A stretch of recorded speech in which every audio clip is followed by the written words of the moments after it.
좋은 아침입니다. 찬송가 317장 찬양하겠습니다. 317장입니다.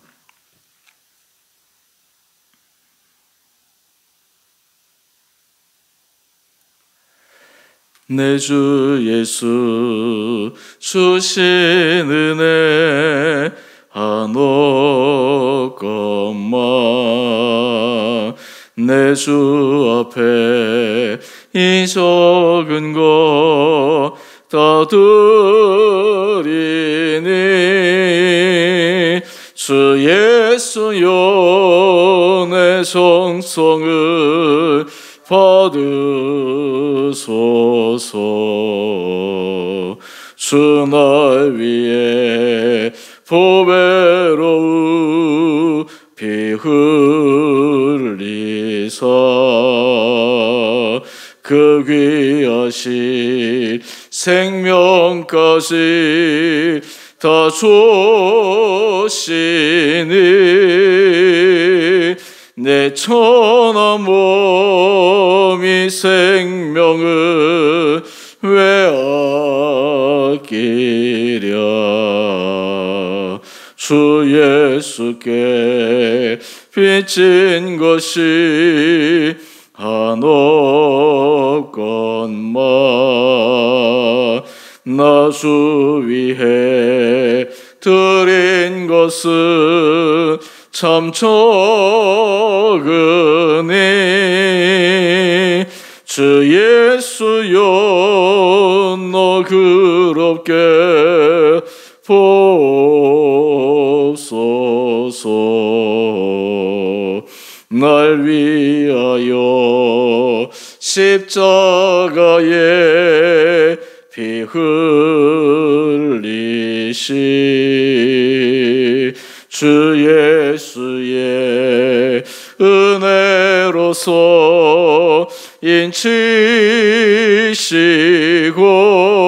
인치시고 내 모든 것 주의 소유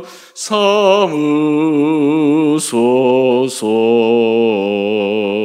주 날 위해 그 귀하신 몸 버리사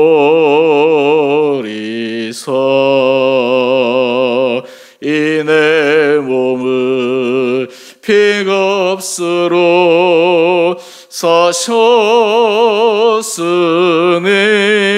사셨으니 내 생명도 주 예수께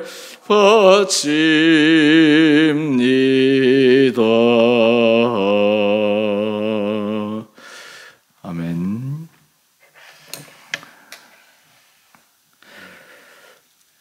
오늘 말씀 출애굽기 4장 18절에서 23절까지입니다.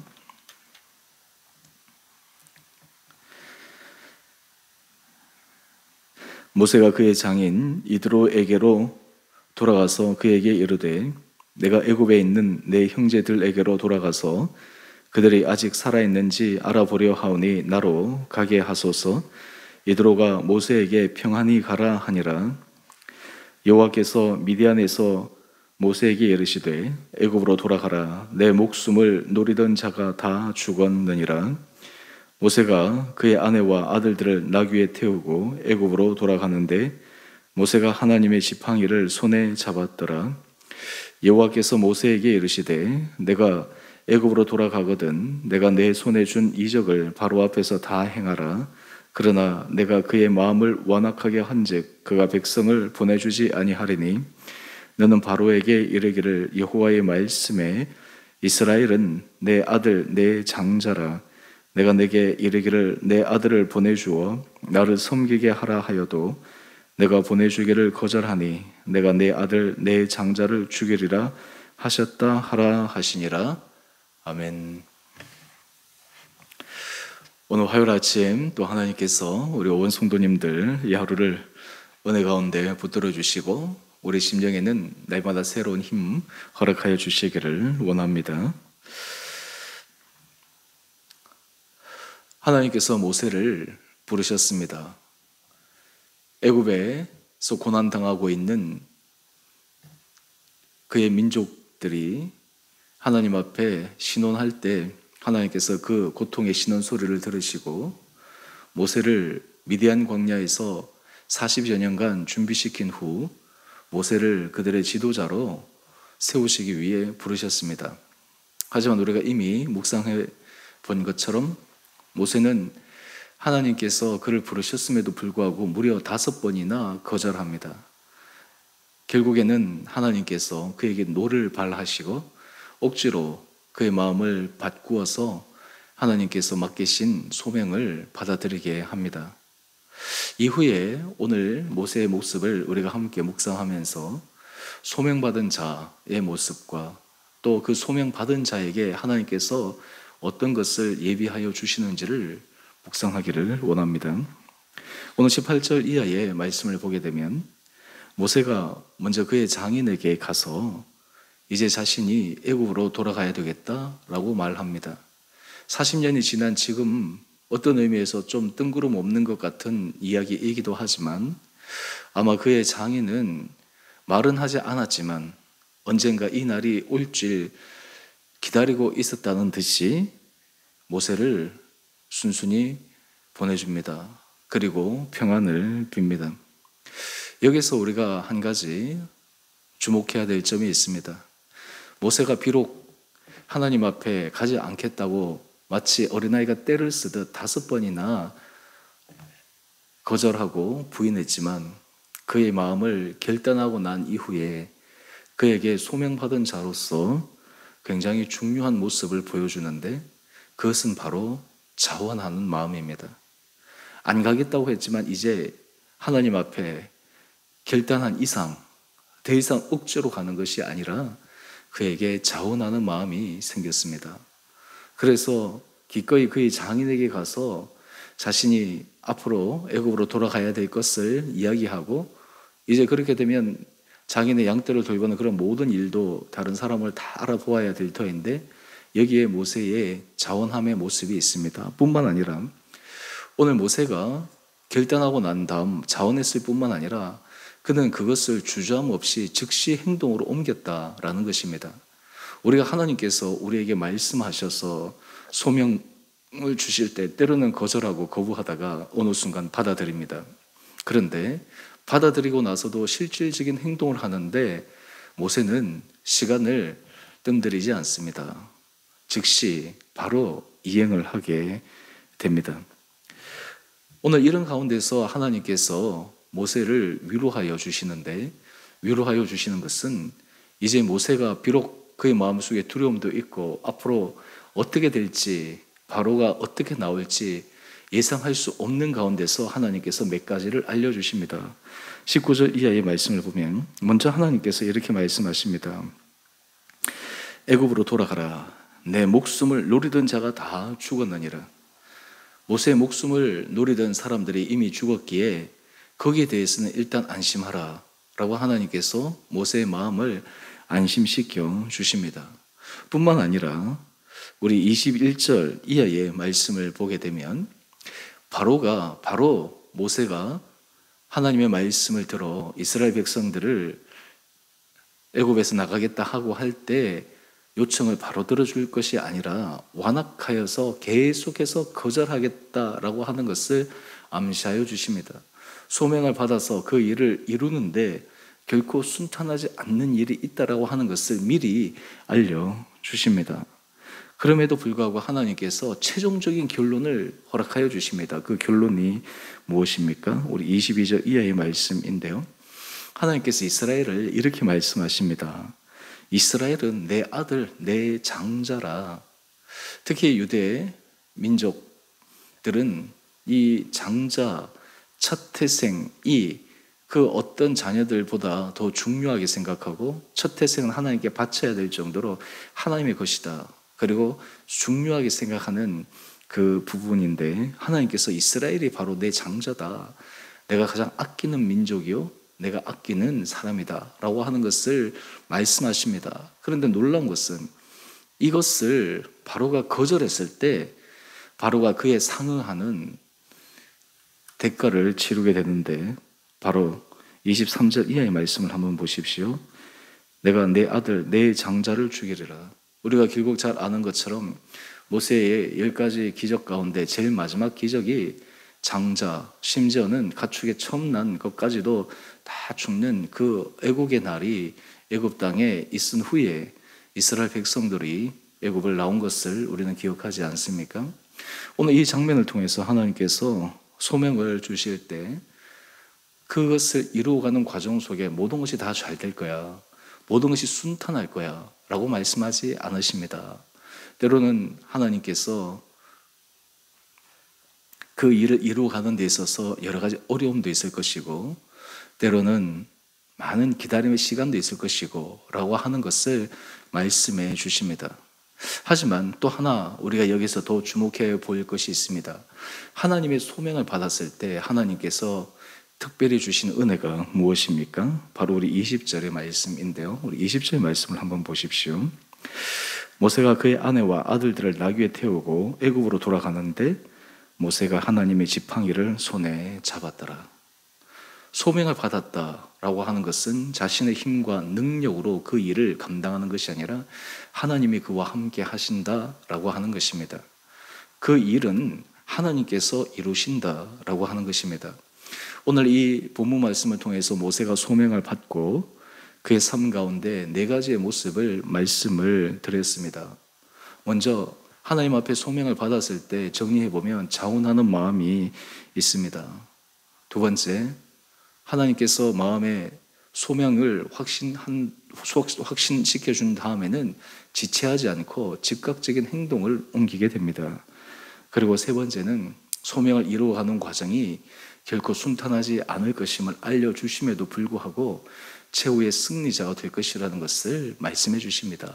그리고 네 번째는 모든 일을 이루어갈 때 혼자 하나님께서 하도록 내버려 두시는 것이 아니라 하나님이 함께 하신다라고 하는 것입니다.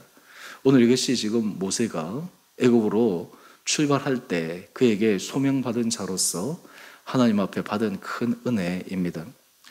우리가 일상 삶에 있어서 모세가 받은 이 소명은 이스라엘 백성을 구하는 큰 것이었지만 우리 모든 그리스도인들도 삶의 자리에서 하나님의 부르심, 하나님께서 맡기신 일의 소명이 다 있습니다. 똑같은 일을 하더라도 이것이 내 소명으로 받아들이는 것과 그렇지 않고 내 인생의 운명으로 받아들이는 것 아니면 내 과제로 받아들이는 것의 차이는 확연합니다. 그 가운데는 소명을 받아들이게 되면 자원하는 마음도 있고 즉시 행동을 옮길 수 있는 힘도 있고 때로는 난관과 어려움에서도 뚫고 나갈 수 있는 인내도 있게 되고 하나님이 함께 하심을 날마다 기대하고 소망하게 되지만 하나님께서 맡기신 그 소명에 대한 의식이 분명하지 않으면 계속해서 자원하는 마음보다는 주저앉고 싶은 마음, 행동하기보다는 미루고 싶은 마음, 조그마한 난관에 부딪히게 되면 포기해버리고 그리고 심지어는 하나님께서 함께 하시는 그 하나님의 능력에 대한 기대와 소망이 줄어들 때가 있습니다. 우리 개신교 신학에 있어서 우리 모든 그리스도인들은 하나님 앞에 소명을 받았다라고 말씀하고 있습니다. 그 소명은 각각 다른 것입니다. 예를 들어서 가장 심플하게 말씀을 드리면 우리가 가정의 부부로서 삶을 살아갑니다.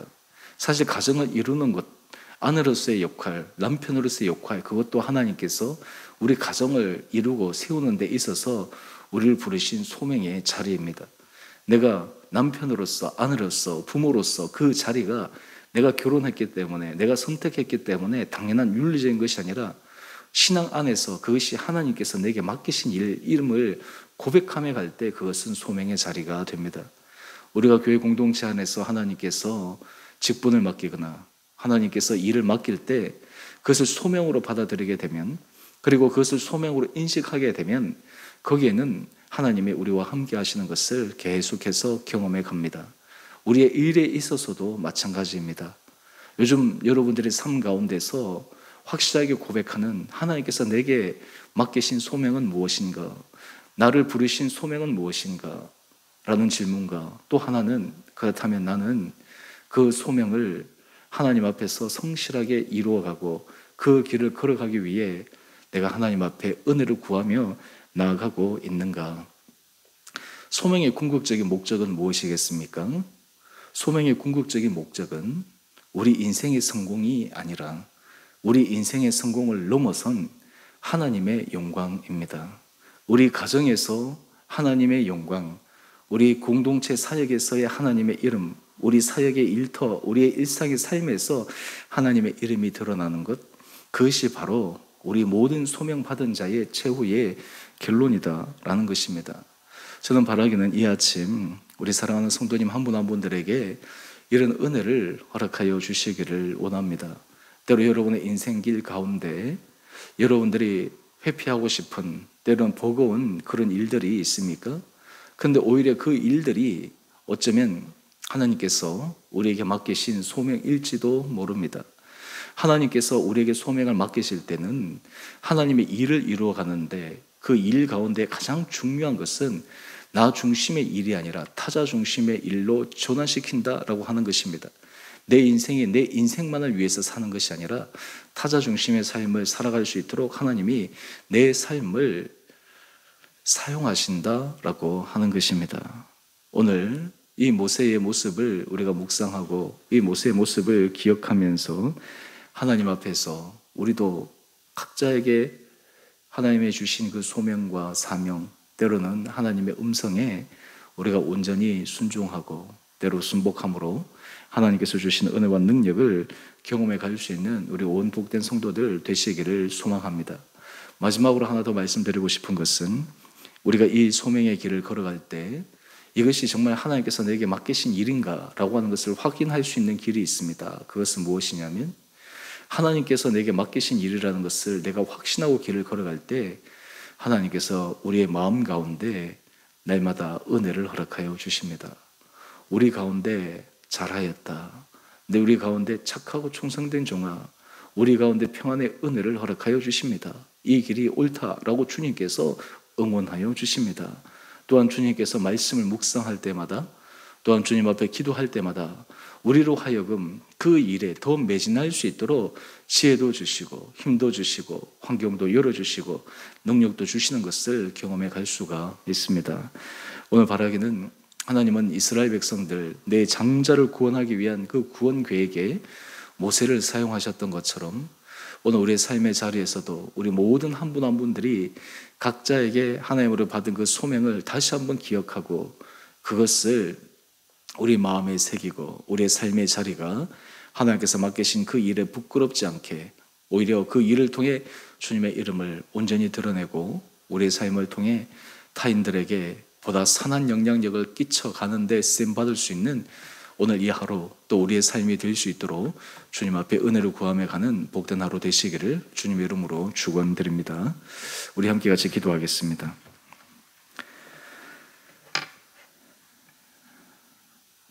사랑의 주님, 참으로 감사합니다. 오늘 이 아침 죄를 깨워주시고 주님 앞에 모세가 주님의 소명을 받고 하나님께서 그에게 부르신 바대로 이제 자원하는 마음으로 순복하는 마음으로 그 길을 걸어갈 때 하나님이 그의 마음에 평안을 더하여 주시고 때로는 그의 마음에 두려웠던 일들도 제거해 주시고 여러 가지 앞으로 일어날 난관들에 대해서도 미리 알려주심으로 준비할 수 있는 주님의 사랑도 경험할 수 있고 마지막으로 하나님이 그와 함께 하심을 경험하는 하나님의 지팡이를 그의 손에 들려주셨던 것을 묵상합니다. 우리 사랑하는 성도들, 날마다 주의 말씀을 묵상할 때마다 오늘 우리 한 사람에게 주시는 하나님께서 내게 맡기신 소명이 무엇인지 또 나는 그 소명의 자리에서 충실하고 성실하게 잘 감당하고 서 있는지를 다시 한번 점검하고 분별함으로 우리의 인생을 통해 하나님께서 하시는 일이 확장되어지며 우리 인생을 통해 타인들에게 선한 영향력을 끼쳐가는 데 쓰임받는 복된 인생 되게 하여 주옵소서. 주님, 우리 주 은혜교회를 기억하여 주시고 축복하여 주시고 우리 교회가 살아 생동하는 성령의 역사하는 은혜교회가 되게 하여 주시고 우리 안에 먼저 내적인 변화와 주님 앞에 대한 강한 확신과 믿음의 열심으로 이 교회가 하나님의 살아계심을 드러내는 데 쓰임받는 복된 공동체 되게 하여 주시고 날마다 기도와 말씀이 온전히 서게 하여 주셔서 우리 성도들의 모든 상황과 형편 가운데 우리를 통해서 일하시는 하나님을 느끼며 그것을 간증해가는 귀한 거룩한 교회 되게 하여 주옵소서. 성도들의 삶에 어렵고 힘든 순간들, 육신의 연약함들도 주님께서 불쌍히 여겨 주시고, 심령의 위로가 필요한 자들 위로하여 주시고, 우리 자녀들의 기도로 제목으로 주님 앞에 간절히 부르짖을 때 지금 당장 변화의 가능성이 없는 것처럼 보이지만 낭망하거나 포기하는 것이 아니라 끝까지 인내함으로 기도할 때 놀라운 주님의 응답을 받아 누릴 수 있는 성도들 되게 하여 주옵소서. 코로나 상황에서 우리 성도들의 일터를 지켜주시고, 특별히 확진자들이 곳곳에서 계속해서 일어나고 있는 상황, 우리 성도들 안전하게 지켜주셔서 하나님께서 보호하시고 지켜주신 은혜 역사가 있게 하여 주옵소서. 우리 교회가 국내외 후원하는 선교사님들 그리고 사역자들 하나님께서 축복하여 주시고, 그 외에도 우리 교회가 우리 주변에 연약한 교회들, 때로는 하나님 어디 지쳐있는 교회들에게 힘이 되게 하여 주시고, 우리 교회가 앞으로 한 걸음 한 걸음 나갈 때마다 우리 교회를 통해 정말 주님의 살아계심을 증거하는데 쓰임받을 수 있도록 우리 모든 사역 가운데 주님께서 친히 역사하여 주옵소서. 오늘 한날 하루 삶도 주님께서 우리를 온전히 붙들어 주시기를 간절히 소망드리며 우리를 사랑하신 예수님 이름으로 감사기도 드리옵나이다. 아멘. 하늘에 계신 우리 아버지, 아버지의 이름을 거룩하게 하시며 아버지 나라가 오게 하시며 아버지의 뜻이 하늘에서와 같이 땅에서도 이루어지게 하소서. 오늘 우리에게 일용할 양식을 주시고 우리가 우리에게 잘못한 사람을 용서하여 준 것 같이 우리의 죄를 용서하여 주시고 우리를 시험에 빠지지 않게 하시고 악에서 구하소서. 나라와 권능과 영광이 영원히 아버지의 것입니다. 아멘. 우리 오늘도 믿음 안에서 승리하시는 복된 하루 되시기를 바랍니다.